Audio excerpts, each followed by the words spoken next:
ابو ہریرہ اور حکیم بن حزام رضی اللہ عنہما کہتے ہیں رسول اللہ صلی اللہ علیہ وسلم نے فرمایا بہترین صدقہ وہ ہے جو بے پرواہی کے ساتھ دیا جائے، اور شروع کرو اس شخص سے جس کا نفقہ تم پہ واجب ہو۔ رواہ البخاری، اسے بخاری نے روایت کیا، اور رواہ مسلم، اور اسے مسلم نے روایت کیا۔ یعنی جب تم صدقہ کرو تو سب کچھ نہ دے ڈالو بلکہ اپنے لیے بھی کچھ باقی رکھو۔ اور دوسرا معنی جیسے کہ یہاں ہوا ہے کہ جو بے پرواہی کے ساتھ دیا جائے، یعنی انسان جب دے تو پھر نیکی کر دریا میں ڈال، بھول جاؤ۔ ایسا نہیں کہ تم دینے کے بعد پیچھا کرنا شروع کر دو، لینے والے پر احسان جتاؤ یا اس کو اذیت دو۔ اور اسی طرح ابتدا اس سے کرو جو تمہارا قریبی ہو، یعنی جن کی کفالت تم پہ فرض ہے، اپنے بیوی بچوں سے، اپنے گھر والوں سے، اپنے رشتہ داروں سے۔ اب یہاں پر بہترین صدقہ نمبر 1 اس شخص کا صدقہ جو دل کے اطمینان کے ساتھ خرچ کرے، دے کے بھول جائے، لینے والے کو دکھ نہ دے۔ اس کو کیوں بہترین صدقہ قرار دیا گیا؟ اس کو اچھا صدقہ کیوں کہا گیا کہ یہ اچھا صدقہ ہے؟ بہترین صدقہ وہ ہے کہ جب آپ دیں تو دینے کے بعد آپ خود محتاج نہ ہو جائیں۔ قرآن پاک میں اس کے بارے میں ایک آیت آتی ہے وَلَا تَجْعَلْ يَدَكَ مَغْلُولَةً إِلَىٰ عُنُقِكَ وَلَا تَبْسُطْهَا كُلَّ الْبَسْطِ فَتَقْعُدَ مَلُومًا مَحْسُورًا۔ اسے روکا گیا ہے، سب کچھ دے ڈالنے سے روکا گیا ہے۔ کیوں؟ فَتَقْعُدَ مَلُومًا مَحْسُورًا، ورنہ تم خود عاجز، محتاج، درماندے، ملامت زدہ ہو کے بیٹھ جاؤ گے، خود لوگوں کے آگے ہاتھ پھیلانے لگو گے۔ اور بہترین صدقہ کون سا ہے؟ جو تم سب سے پہلے اپنے گھر والوں کے اوپر خرچ کرتے ہو۔ اب گھر والوں پہ خرچ کرنا فرض ہے، تو فرض کی ادائیگی پر اجر بھی زیادہ ہے۔ جب آپ باہر دینے لگے تو پہلے دیکھ لیں کہ گھر والوں کے پاس ہے یا نہیں۔ کچھ چیزیں ہیں جو عام حالات کے لیے ہیں اور کچھ ہیں جو خاص حالات کے لیے ہوتی ہیں۔ ہر حکم کے اندر استثنائی صورتیں موجود ہوتی ہیں۔ جیسے غزوہ تبوک کے موقع پر حضرت ابوبکر نے جب سب کچھ دیا تو وہ ایک ایمرجنسی کی کیفیت تھی۔ اس وقت دین کے جغرافیائی سرحدیں جو ہیں ان کی حفاظت بھی مقصود تھی۔ اگر اس وقت مال خرچ نہ کیا جاتا اور بیوی بچوں اور گھر کو دیکھا جاتا تو پھر اگر دین ہی باقی نہ رہتا تو باقی کیا باقی رہتا۔ تو ایک بڑی ضرورت آ گئی سامنے، اور بعض اوقات میں بھی بھوکا، دوسرا بھی بھوکا، لیکن دوسرے کی بھوک میری بھوک سے زیادہ ہے، دو ضرورتیں سامنے آ گئی، تو پھر کیا دیکھا جائے گا؟ کس کی ضرورت زیادہ ہے؟ تو وہاں خرچ کیا جائے گا۔ حضرت ابو مسعود رضی اللہ عنہ کہتے ہیں رسول اللہ صلی اللہ علیہ وسلم نے فرمایا کہ مسلمان جب اپنے اہل و عیال پہ خرچ کرتا ہے اور اس سے ثواب کی توقع رکھتا ہے تو یہ بھی اس کے لیے صدقہ ہی شمار ہوتا ہے۔ کتنی خوبصورت بات، کتنا خوبصورت ہے یہ دین۔ آپ اپنے فرائض ادا کریں لیکن احسان جتا کے نہیں۔ اپنے گھر والوں کو دے رہے ہیں لیکن ان پہ بھی احسان نہیں۔ بہت سے والدین کو دیکھا گیا کہ وہ بچوں کی تعلیم پہ اگر خرچ کرتے ہیں تو جینا حرام کر دیتے ہیں ان کا، تم پہ اتنا اتنا اتنا خرچ کر چکے ہیں۔ ایون اپنی اولاد کے ساتھ یا بیوی کے ساتھ بھی احسان کریں تو جتانا نہیں چاہیے۔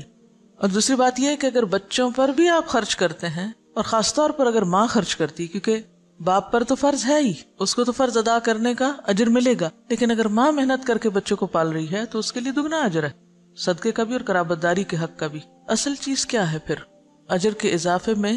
اصل بنیاد کس چیز کی ہے؟ نیت کی۔ آپ کوئی کام کیوں کر رہے ہیں؟ حضرت ابو ہریرہ کہتے ہیں کہ رسول اللہ صلی اللہ علیہ وسلم نے فرمایا کہ 1 دینار وہ ہے جو تو خدا کی راہ میں خرچ کرے، 1 دینار وہ ہے جس کو تو غلام آزاد کرنے میں خرچ کرے، 1 دینار وہ ہے جس کو تو مسکین پر صدقہ کرے، 1 دینار وہ ہے جس کو تو اپنے اہل پر خرچ کرے۔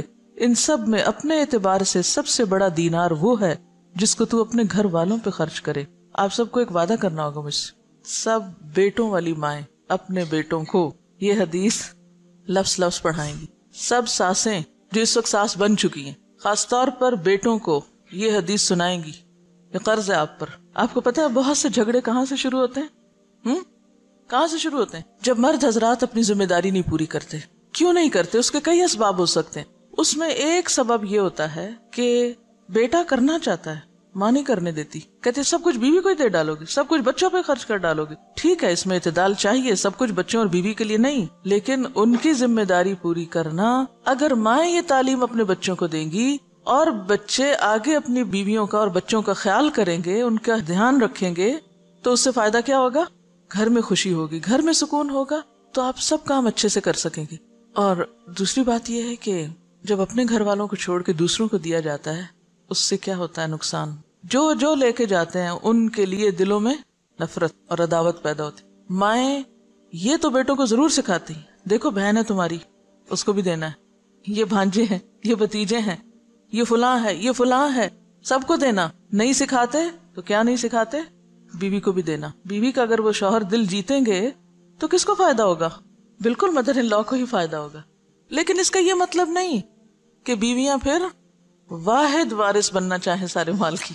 دیکھیے مرد حضرات عام طور پر ان معاملات میں بیوی پہ بہت انحصار کرتے ہیں. وہ کہتے ہیں جدھر تم چاہو دے دو. اکثریت کو میں نے یہ دیکھا ہے، جو چاہو کرو. اب عورت کے ہاتھ میں ایک چیز آ گئی، اب ایک اور آزمائش، ہر نعمت آزمائش. اب اس پہ کیا فرض عائد ہوتا ہے کہ وہ سارا کچھ چھپا کے اپنے پاس ہی نہ رکھ لے. پھر اگین جب بہو پہ بات آتی ہے تو بہو اور بیٹی کے یا نند بھاوج کے آپس میں تعلقات کیوں خراب ہوتے ہیں؟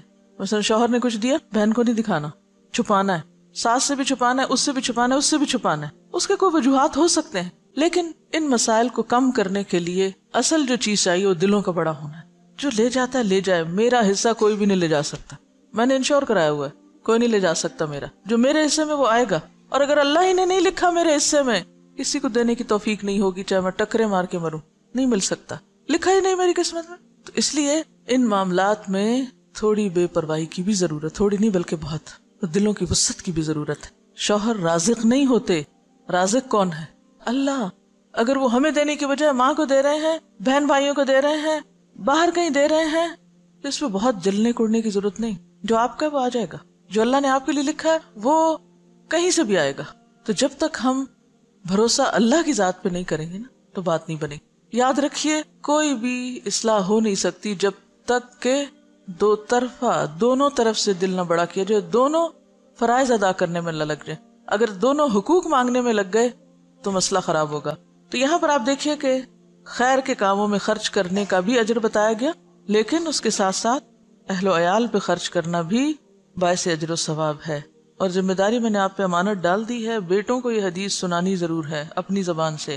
حضرت ثوبان کہتے ہیں کہ رسول اللہ صلی اللہ علیہ وسلم نے فرمایا کہ بہترین دینار جس کو آدمی خرچ کرتا ہے وہ دینار ہے جس کو وہ اپنے گھر والوں پہ خرچ کرتا ہے، اور وہ دینار جس کو وہ اپنے اس جانور پہ خرچ کرتا ہے جس کو پالا ہے اس نے اللہ کے راستے میں جانے کے لیے، اور وہ دینار جس کو وہ خرچ کرتا ہے اپنے دوستوں پر اللہ کے راستے میں. اسے مسلم نے روایت کیا. اب آپ دیکھیے کہ پھر سب سے پہلے گھر والوں کی بات ہے. گھر والوں کو مطمئن کرو، کیونکہ جب انسان گھر والوں کو مطمئن کر دیتا ہے نا تو وہ اس کے مددگار بن جاتے ہیں. جب وہ مددگار ہو جاتے ہیں تو ان سے بہتر مددگار پھر کوئی نہیں ہوتا. آپ کے لیے زندگی آسان ہو جاتی.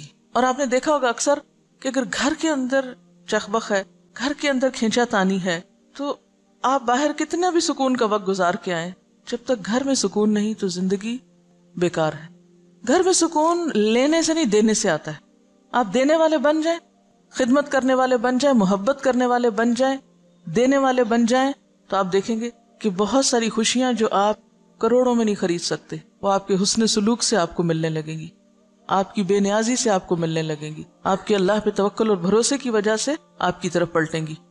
تو یہاں پر آپ دیکھیے کہ سب سے افضل دینار گھر والوں پہ خرچ کرنا. آپ نے گھر والوں کو کھلا دیا، پلا دیا، ضرورت کی چیزیں دے دی، پوری کر دی، وہ مطمئن ہے. اب آپ نکلیے باہر جانے کے لیے سواری چاہیے، اور سواری اللہ کے دین کے لیے. آج کل کوئی دابہ یعنی کوئی جانور وغیرہ، جیسے گھوڑا گدھا تو نہیں ہوتا، لیکن گاڑیاں شاید گھوڑوں گدھوں سے بھی زیادہ خرچہ مانگتی ہیں. ہر تھوڑے دن کے بعد پیٹرول کی قیمت اوپر چلی جاتی. جب اوپر جاتی تو آپ سوچتے ہیں اوہ میرا فلاں اور فلاں وزٹ، اس کا کیا بنے گا. پہلا خیال یہ نہیں آتا گھر کے کاموں کا کیا، پہلا یہ آتا اوہ اب تو شاید میں پڑھنے نہ جا سکوں، اب تو شاید میں فلاں جگہ درس پہ نہ جا سکوں، پیٹرول بہت مہنگا ہو گیا. اب یہ جو آپ صدقہ باہر ادھر ادھر کرتے رہتے ہیں، وہ صدقہ اپنے ہی گاڑی میں کریں، یا گاڑی کی مرمت. آپ کو پتا ہے کہ گاڑی کی مرمت بھی پھر ہزاروں مانگتی ہے، اسی گاڑی پہ لگائیں. اگر آپ کو کسی اور کو دینے کی نہیں بھی فرصت ملی تو جو گاڑی آپ اللہ کے راستے میں استعمال کر رہے ہیں وہ پیٹرول کھائے یا موبائل یا پھر مرمت، سی این جی، واٹ ایور، وہ کیا ہے؟ فی سبیل اللہ، صدقہ ہے. گاڑی پر لگانا صدقہ ہے. اور اگر آپ صدقے کی نیت سے لگائیں گے کہ یا رب یہ سواری اللہ کے راستے میں مجھے دور دور لے جاتی ہے، تو بہترین صدقہ ہے. اور پھر اور بھی اچھا اگر اس گاڑی پہ آپ کچھ اور لوگوں کو بھی سوار کر لیں یا کسی کو دے دیں استعمال کے لیے. وَدِينَارٌ يُنْفِقُهُ عَلَىٰ أَصْحَابِهِ فِي سَبِيلِ اللَّهِ. اب جب آپ اللہ کے راستے میں نکلتے تو اکیلے کہاں نکلیں گے؟ اکیلے تو نہیں نکل سکتے، ساتھ ہوں گے نا ساتھی. جب ساتھی ساتھ ہوں گے، کسی کو کھانا چاہیے، کسی کو سواری چاہیے، کسی کو کتاب چاہیے، کسی کو کچھ چاہیے.